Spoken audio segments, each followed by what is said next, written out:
Arthur presented on behalf of the Intergroup for Myeloma, IFM group, the second part, the maintenance part of a clinical trial called IFM 1203, which was an attempt to demonstrate that we could take the standard of care, Velcade methylprednisolone, get rid of Velcade, bortezomib, first-in-class proteasome inhibitor, and replace it by carfilzomib, a second-generation epoxy ketone that you could give on a longer run because safer, especially regarding asthenia, diarrhea, and neurotoxicity.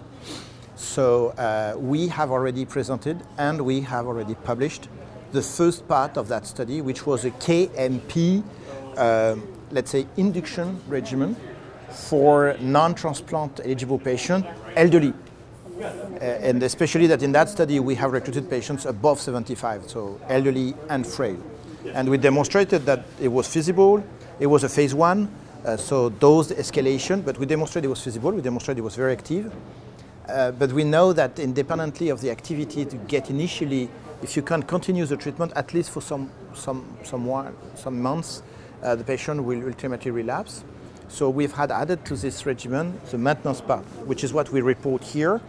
So what we report is that a great number of these patients were capable, after this induction 9 cycles phase, to enter the maintenance. Most of the patients who entered the maintenance actually finished the maintenance, terminated the maintenance, were able to get through the 1 year, 13 cycles of maintenance. Only 4 patients were not able to complete the maintenance because of either progression or some safety issue.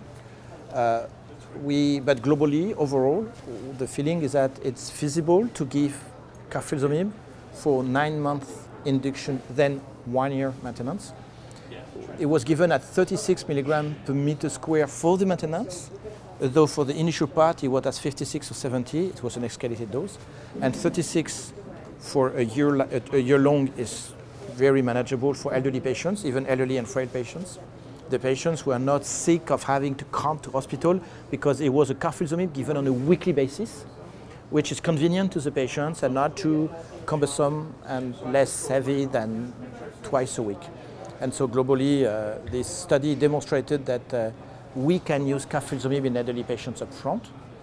Now the thing is that probably not under the carfilzomib methylprednisolone regimen, because we know this one will unlikely be approved, but possibly this can serve for the use of carfilzomib on, for example, KRF-Dex combination for the future in non-transplant patients.